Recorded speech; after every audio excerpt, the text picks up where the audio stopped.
Entre terça e quinta, só tenho algumas informações exclusivas a respeito de alguns contratos aí meio obscuros que tem rolado lá no Santos e tudo mais. E você recebe muita resposta de gente lá, ó, primeiro, como é que essas informações estão vazando? E outra, isso prejudica o andamento do clube, porque o Santos é um jogo decisivo sábado e revelando contratos com salários absurdos, com jogadores que nem deveriam estar mais no clube, e aquela coisa toda. E aí uma das coisas que eu tuitei hoje, que eu queria saber o que você pensa, é o seguinte sentido, cara. É claro que hoje os clubes estão mudando seus modelos, né? Com a SAF, estão tendo donos, se tornando entidades privadas, com dono e tudo mais, empresas. Mas a maioria dos clubes brasileiros ainda grandes, elas são instituições sem fins lucrativos, que são bancadas pela sua torcida, através de bilheteria, produtos licenciados, pelos seus patrocinadores que só existem por conta desses torcedores e, claro, pelos seus associados. É basicamente isso, além de, claro, venda de atletas, etc. Eu tenho uma premissa que clubes assim, que são entidades sem fins lucrativos, deveriam ter um portal da transparência e tudo o que é feito com dinheiro ser devidamente reportado aos seus sócios, pelo menos. Que não fosse ao torcedor comum, pelo menos aos seus associados que pagam a mensalidade e ajudam a... eleger eles. Não só eleger, mas ajudam com a receita do clube, claro, com renda, né?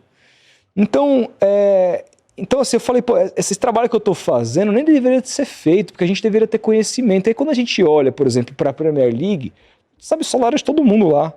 Ah, o Haaland acertou com o Manchester City por tantos milhões de libras e vai ganhar um salário anual de X. Na NBA, sabe o contrato até do auxiliar do técnico.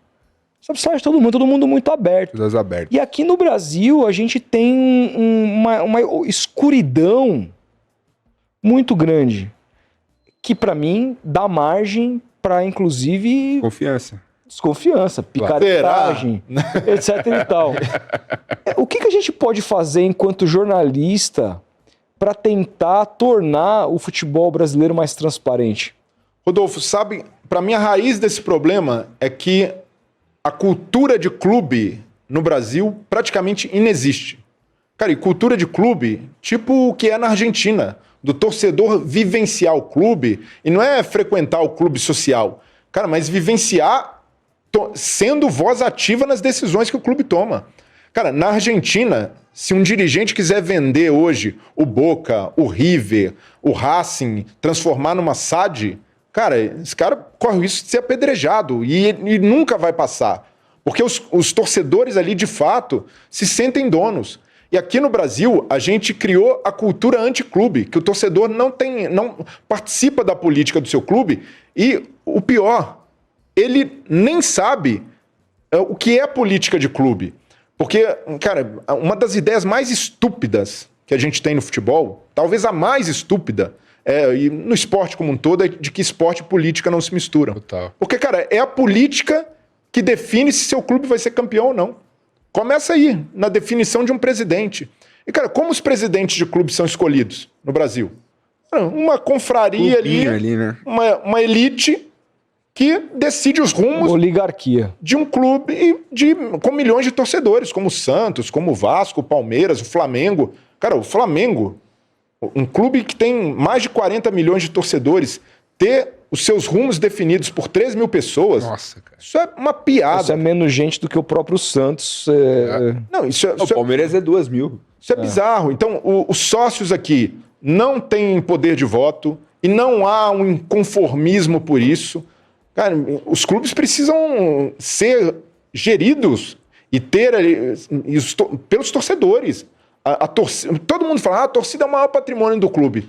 Mas, cara, o clube não escuta a torcida, o clube faz o que quer, os dirigentes ali têm autonomia para esconder balanço, então há uma obrigação de se publicar balanços. Quantos clubes publicam ali certinho? Então, pô, é uma dificuldade, você precisa ligar, cobrar. Se não tivesse cobrança da imprensa, a maioria dos clubes nem publicaria. Uma satisfação básica. Mas, beleza, você não acha que isso tá incutido naquele papo que a gente teve agora atrás? Você mesmo falou da cultura do resultado. Na minha cabeça, o torcedor, acho que ele é ensinado a não ligar para esse tipo de coisa. Assim. Ele quer que o Santos ano que vem ganha o Paulistão, Que ganha o gaste o quanto Brasileirão. tiver que gastar. E dane-se o salário do Furt, do William, do Gil, do Juliano. Ele quer ser campeão, ele não tá nem aí pra balanço nem nada. Mas ele é ensinado a pensar assim, não é? Mas precisa virar completamente a chave, cara. E tudo que... Não, concordo, plenamente. Tudo que nós fomos ensinados é justamente para, como eu falei lá no começo, para manter as coisas do jeito que estão. Então,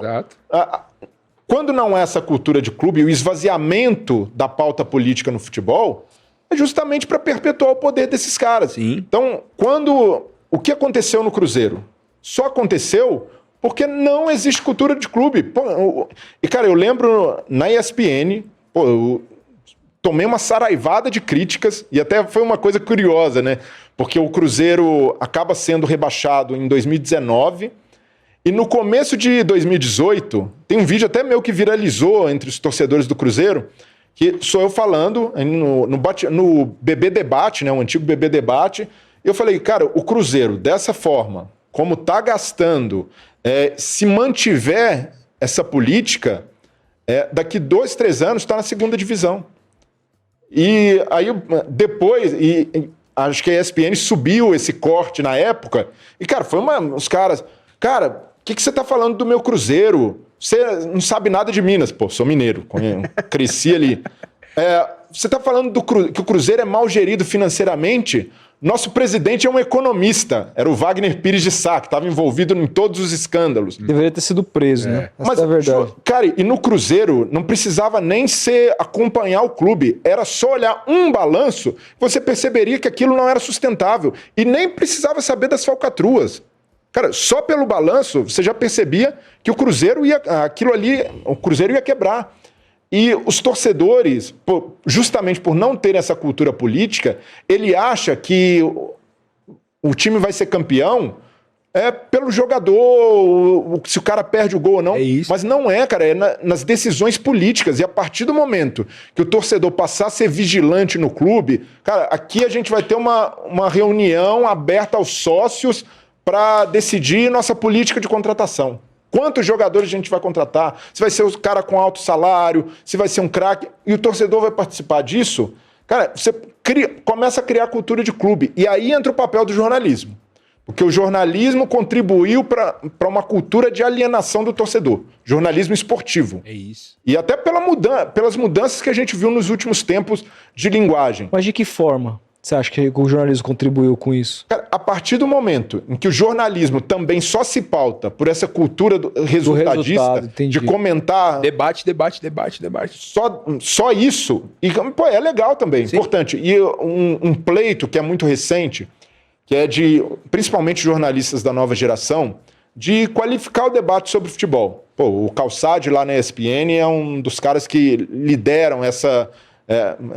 quase um movimento, né? Para que a gente passe a tratar o futebol de forma mais séria, a entender mais do jogo, dos princípios e a mostrar isso didaticamente para o público. Mas a evolução do jornalismo não pode ficar só aí. O jornalismo esportivo precisa trazer mais pautas, trazer uma consciência crítica aos torcedores. E, cara, muitas vezes eu me sinto até numa jornada solitária.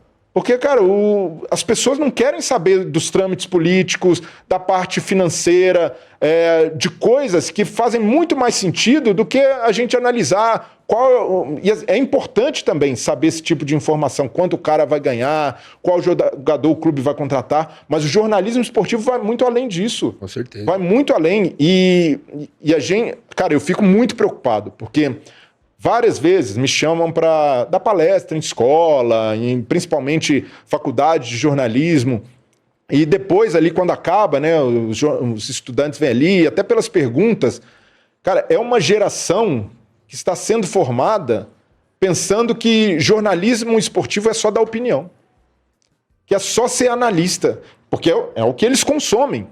Mas, cara, quando eu me formei, poxa, eu queria ser jornalista para confrontar o poder, para fazer uma matéria expondo os podres do clube, para fazer jornalismo investigativo. Cara, não tem nas faculdades de jornalismo, você não acha um ali que um cara pé na porta, que quer ser repórter, que quer apurar. É todo mundo com essa visão muito asséptica do que é o jornalismo esportivo. E, poxa, eu para chegar a comentarista, cara, tive que ralar muito como repórter. Sim. E, pô, e essa escola me ajuda muito. Pô, eu ter sido repórter, ter feito matérias investigativas, ter descoberto como funcionam os bastidores do futebol, isso faz toda a diferença na forma como eu comento, né, na maneira como eu enxergo as coisas.